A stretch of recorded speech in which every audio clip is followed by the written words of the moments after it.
Hi, my name is Wendy Darris, and I'm the Regional Director of Health Initiatives for the Inland Empire in California. And this presentation is about artificial intelligence. AI in healthcare, what is it, what isn't it, and why we must know. First of all, it's good to have a comprehensive understanding of the history of artificial intelligence. This is not a new concept. It's been evolving since literally the 1930s, but it got the term artificial intelligence in the 1950s. Since the 1950s, there's been ups and downs and grant funding given and taken away from artificial intelligence initiatives, so it's been a long time in coming. I'm going to explain in this presentation a little more about the history, what AI is, what AI isn't, some healthcare practice, what's going on in healthcare right now with AI, some artificial intelligence in healthcare education, and then some future trends and challenges. So, since the 1950s, it's been part of our research and development in the United States. The Turing test, which was made by Alan Turing, was actually a test of how well can a machine or a computer mimic or simulate human intelligence. If a computer or a chatbot or a robot cannot be distinguished from a human, then it passes the Turing test. And that is what machine learning and artificial intelligence are intending to do. So early on, it was just rule-based algorithmic math computations to say, if this happens, then what happens? And since that time, it's really become quite sophisticated with many, many layers on top of each other on how artificial intelligence and machine learning works. In the 80s to the 90s, machine learning foundations became popular. And by the 2020s, we had a deep learning revolution and we started to integrate it with big data. In the 1970s, we actually started using AI in healthcare. Radiology artificial intelligence actually started in 1970. And more recently, it's in radiology and open to the public. It's more prevalent now. Back in 1993, nursing made a specialization called nursing informatics, and that was because of artificial intelligence. So the very first article that's in a peer-reviewed journal in nursing was called Nursing Diagnosis by Computers, an Application of Neural Networks. And the American Nurse Association then emerged with nursing informatics as a specialty. It continues to be a specialty, and we can build pathways in artificial intelligence and nursing to nursing informatics. I want to show you what AI can do. This is a picture, it was a still picture of Florence Nightingale. Using a free product online called Deep Nostalgia, it brings still pictures to life. Wouldn't this be fun to integrate into a course curriculum for a PowerPoint presentation for your students to bring to life the history of nursing or any other healthcare topic that they wanted to? It would be interesting for instructors to use it to get attention, or marketing or advertising. There are many products on the market made with AI, and many are free and available to everyone. I just wanted to show you this because it's creepy, but it's cool. Okay, so a little bit about machine learning and AI, and we all need to be on the same page with terminology. The term artificial intelligence is just the simulation of human intelligence by machines. So whether it's learning, reasoning, or decision making, all of which have different algorithms, it's still artificial intelligence. Machine learning is a subset of artificial intelligence, and that enables machines to learn from the data and help their performance by learning. So what they mean by that is when we put something into ChatGPT or Poe.com, it's going out to the big space that all of these databases are connected to. And as we put more information in, then there's more information available to pull back out. By using the large database and pulling in new and more information all the time, they're considering that machine learning. We can also program prompts and program things into our systems that causes it to learn from the information that it's getting. And then there is a branch of machine learning called deep learning. And what they did to simulate AI and neural networks is to look at the human neuron in the brain. How does it work? And they've simulated that with algorithms, and artificial intelligence and machine learning is simulating the axons and the dendrites and what happens in our human brain and how information is channeled within a neuron, and that's called a neural network. So there are layers and layers of interconnected neurons or algorithms, if you will. Some other terminology that's important, natural language processing. This is the layer that allows the machine to understand languages of many different kinds and be able to interpret. The first interpreting product was actually back in 1952, and it was a United Nations product, and it was to translate Russian to English and English to Russian. And back in 52, it was not successful. It was not accurate, but they used that original idea and hence has made many natural language processing products for interpretation, and it's quite successful now and very useful. Computer vision. It enables machines to interpret data. I don't know if you're familiar, but the way that a computer can take a picture of an object and find information on it is computer vision. There is a free application on, your phone that's called Coinstar. And you can take that and take a picture of the front and back of a coin, like a penny or a nickel or what have you, and it will tell you when it was made, where it was minted, if it's worth more than face value, and many other interesting facts about that coin. And it can only do that through computer vision. There's other programs out there that you can snap a picture of a lamp or a desk. You say you like it and say, I want to buy that. You can take a picture and it'll tell you who produced it and where you can buy it. That's what this computer vision does in the systems. And then there's artificial general intelligence, which is just the theoretical reasoning, decision-making abilities for tasks. And that's what AGI is. And then an algorithm is just a set of rules that a computer can follow. It's their language. It's their the way it speaks within itself. And it's about calculations. It's all about mathematical algorithms. AI is being used in healthcare and has been for years. It is not a new concept. AI in healthcare includes clinical decision making, so it can help healthcare professionals diagnose and treat patients. Predictive analytics, so how do you analyze the historical data and forecast future, not only patient outcomes, but also demographic outcomes related to disease processes, how to predict better a pandemic, what's happening within the pandemic. Personalized medicine. This is AI that tailors treatments on an individual's profile, whether it be genetic or lifestyle or medical history. The person's information is programmed in and it will do an individualized plan. When should they go for checkups? When should they go to the doctor? What diets should they have? What should they modify because they're a year older? Medical chatbots, and by the way, a chatbot is a robot bot that can speak back and forth to you in real time or chat. So a chatbot. You can actually create your own chatbot free of charge through Poe.com, literally Poe.com, P-O-E. There's a feature that is free and you can make limited chatbots that you can put on your website or on your media and maybe in your Canvas shell. And you've got to program it and it can give Q&A to your students, your faculty, etc.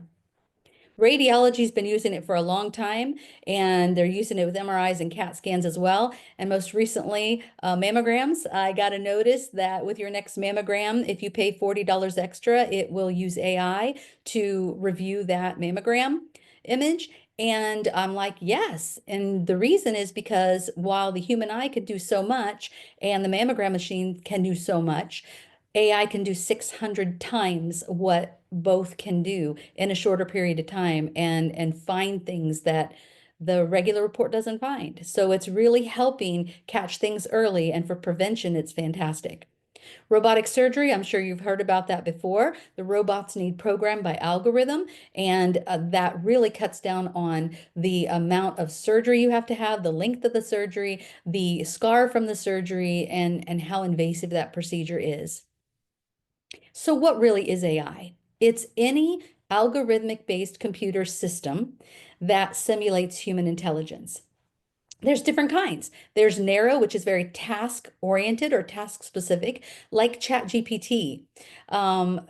Like not as not true. Like Grammarly. Grammarly is a very task focused. It looks for grammar. You can even have it look for the amount of plagiarism and more recently, how much AI was used in that document. So that is a narrow task specific. It looks for one specific thing. The Coinstar app looks for one specific thing. That's narrow AI. General AI is theoretical. That's your Chat GPTs, your Poes, your Claudes, your Copilots. It's very theoretical based. It'll scan the internet. It will tie in your history on that site as well as other people's input and then give you answers. And then generative is creating something new. And so ChatGPT, et cetera, does the same thing generatively. But it can also generate PowerPoint slides. You can generate images, all that are unique and authentic. So the components of AI is machine learning, natural language processing, computer vision, and robotics. So where is it? It's all around you and you're perhaps wearing it right now. You may have it in your house, you may have it in your car, it may be your car. So most of you have either Siri or Alexa, and Siri and Alexa are AI bots. They talk to you, they find information, they can remind you of things, you can program them. And if they are in your house, they're listening to everything because they're gathering information all the time to add to the database to make them learn more so they're more accurate. So they are listening all the time.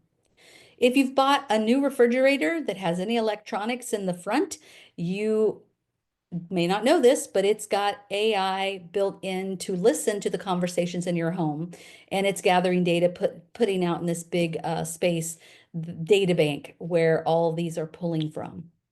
GPS and navigation, Fitbit and Apple Watches, facial recognition. I just flew 2 weeks ago, and this has been going on for a while, but there it is. You're using facial recognition to get onto that plane.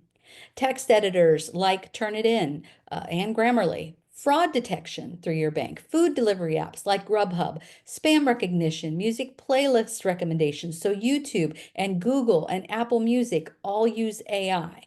Ring and smart doorbells, security and motion cameras. All of these are programmed artificial intelligence, machine learning products. So it's all around you, right? So you may have seen recently in 2023, the law changed in California, allowing limitedly and with certificates, autonomous vehicles. And so it may be a commercial vehicle, and the California Public Utilities Commission regulates that, and that's for ride services. And these little taxis, if you will, that are driverless are moving all around California right now. And the DMV regulates vehicle testing and safety permits for personal cars, like Teslas can be self-driving, but you do have to go through additional things. There are additional laws related to autonomous vehicles, and you have to report certain collisions and if the car disengages and if you have service issues. So this has been going on for a while. In August of 2023, the Public Utilities Commission of California allowed 24/7 paid autonomous vehicle service in the San Francisco area. So any time of day, you can get an app and you can get a free ride. Not free. You can get a ride with no driver. All right, here's some of the self-driving car companies in case this is new to you. Waymo, Cruise, Amazon even has ZooX, and Apple has a Project Titan, Neuro, and then there's others like Pony and WeRide. And I know that Las Vegas is full of these. All right, what AI isn't? It's not a replacement for human intelligence. It's not a replacement for people. Now, let me put a caveat on that. It requires oversight and programming and correction and modification by humans. So it's not a replacement for humans in general. It augments us and helps us and makes things more efficient. But it doesn't mean it doesn't replace professions. I'll give you some more on that in a little bit, but if a job can be replaced with a robot or with AI or machine learning, that profession is going to phase out. What we need is to create new professions where you need the AI knowledge and experience and ability, and that will generate new jobs with new skills that are going to be required. AI is not always perfect. It is not 100% accurate. There should be an element of critical thinking every time you use any AI product. And so teaching critical thinking and understanding that it is not always accurate is super important to using any AI. It is not human-like, so it does not think like humans really think. It can only think as it's programmed to think, and it cannot feel like humans. It's not autonomous.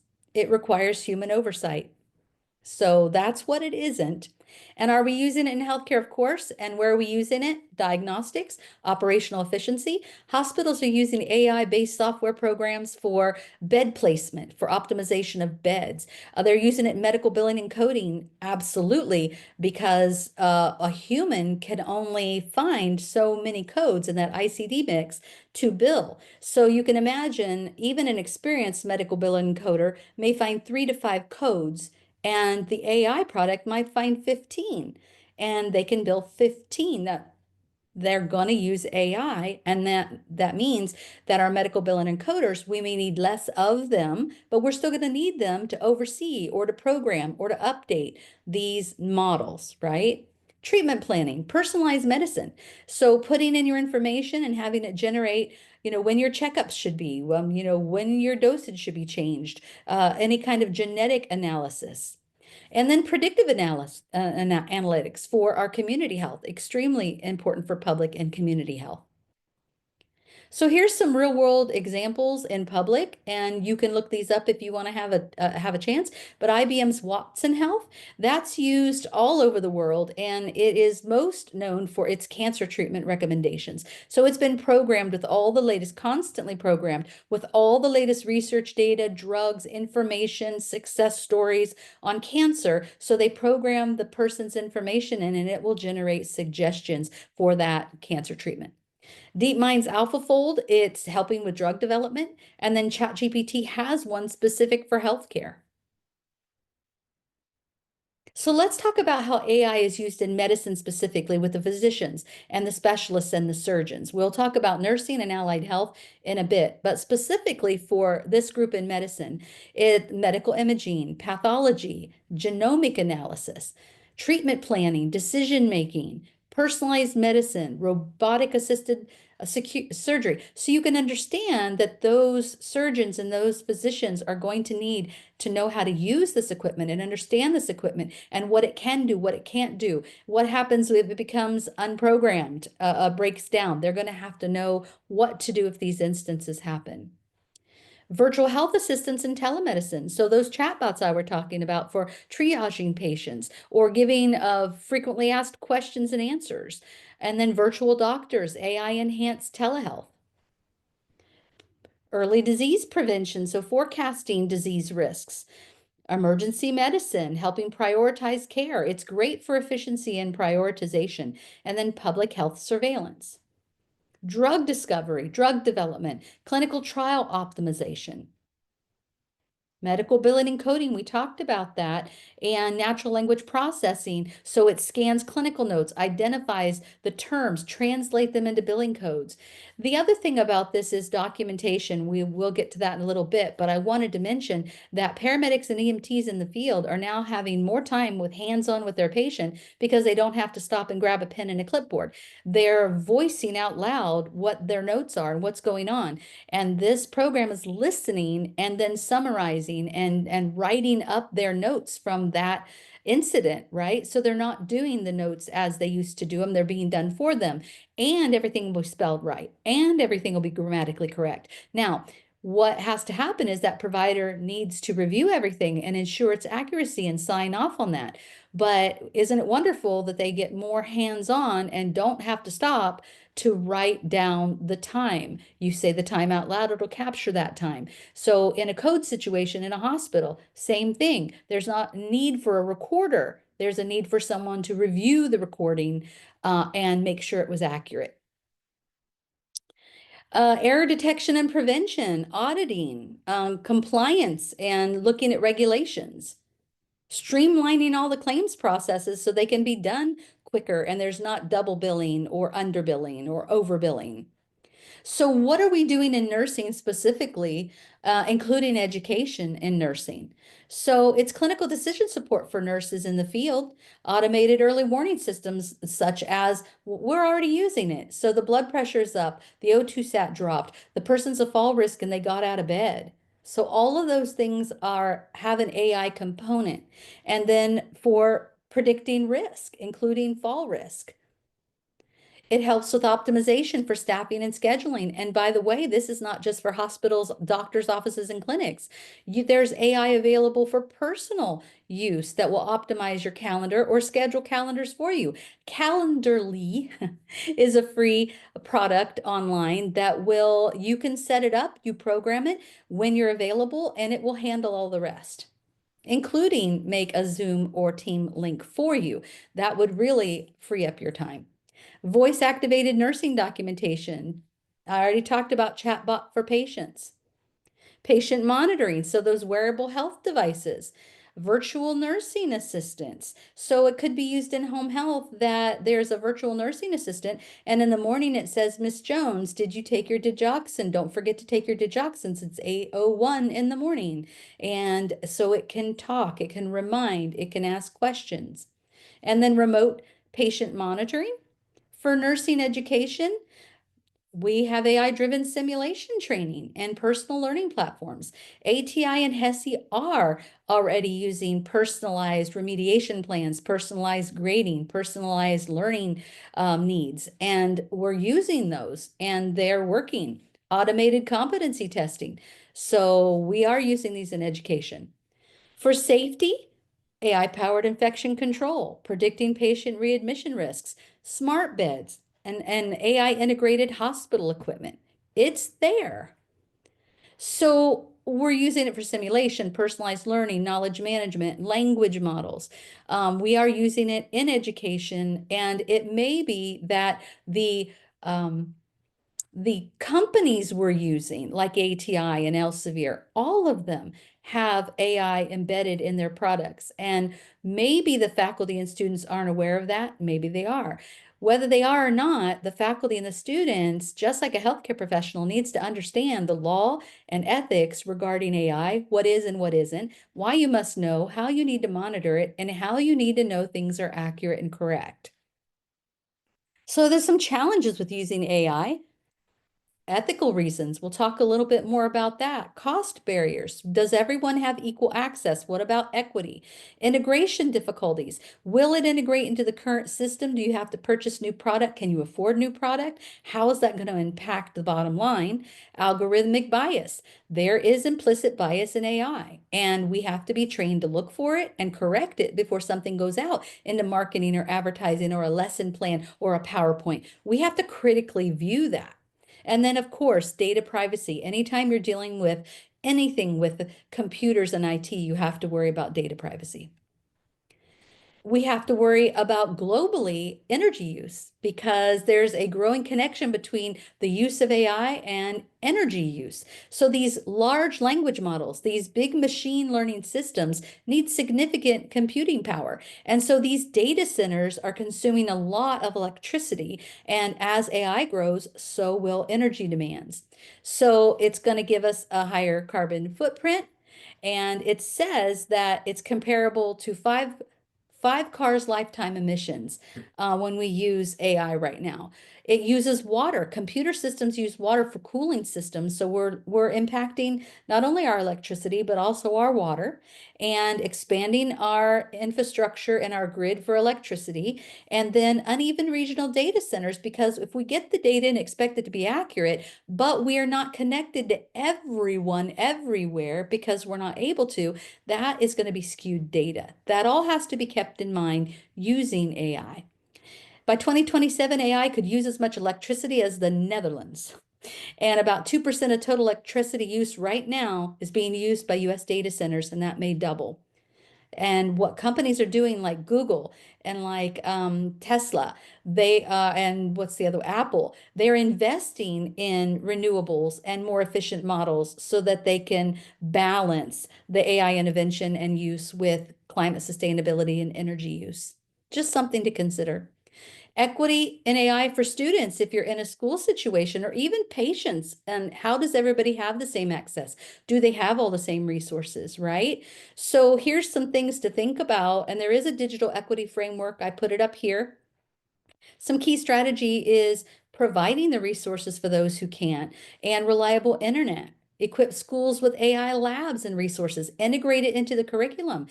and I'm going to go down here, support for educators. You've got to train the teachers so the teachers know how to grade, how to teach, how to critically think, how to teach the students to critically think, how to use it ethically and legally, how to promote diverse representation in AI, because there is implicit bias. Whomever's using the system and putting the data in the system is what's going to generate. So if a certain particular group is using it, that's what you're going to get back, and it's going to ignore the other populations.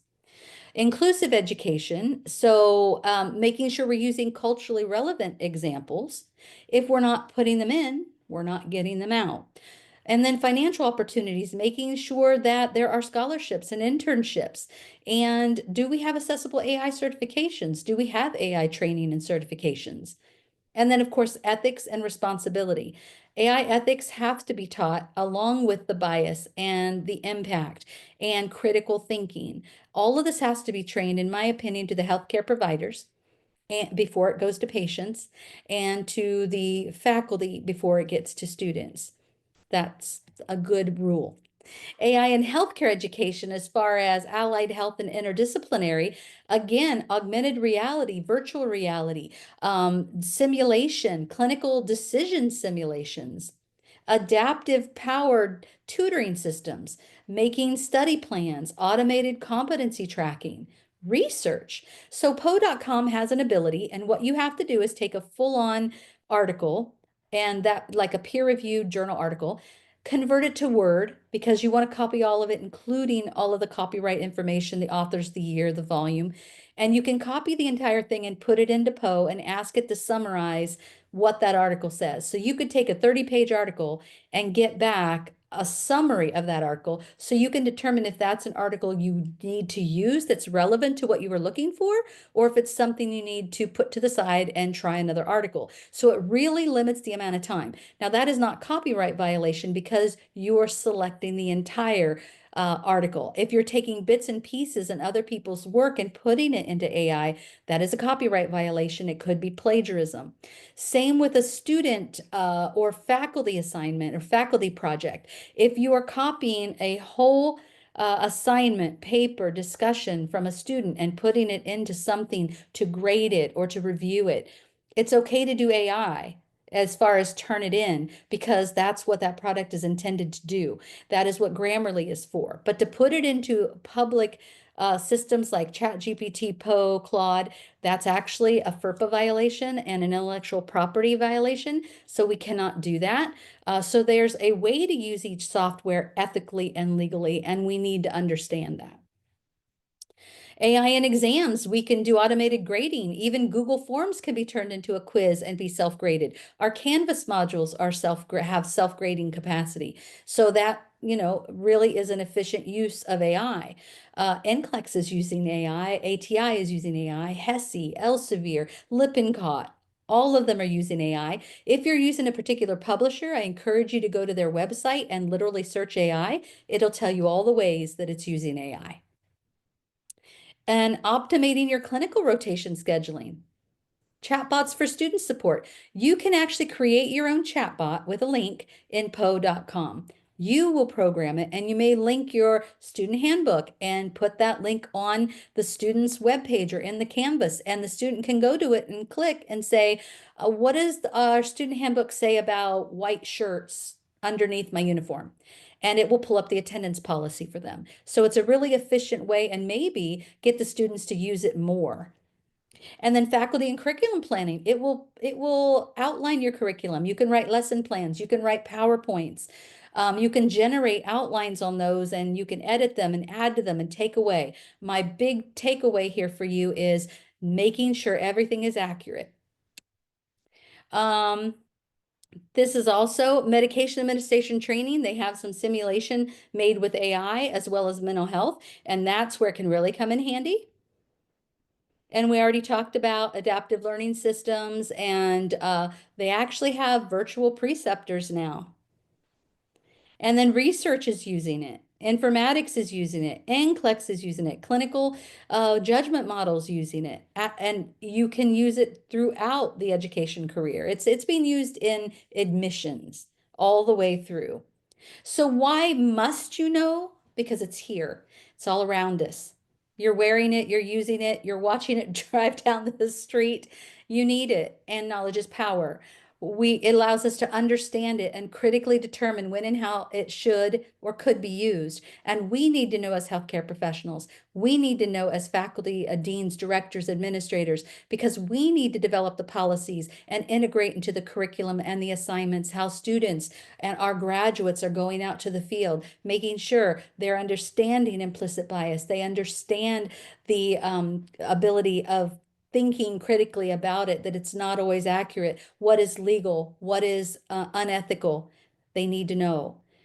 Incorporating AI is a good thing. You can do more tasks and you can be more efficient. It brings you into the present with what's happening. It takes away your fear. I hope that's what I've done to you today, is take away your fear of AI and ignite you some energy to try to explore some AI products. And I hope my overall message is that you will teach others what AI isn't, what AI is, and why they must know. Thank you.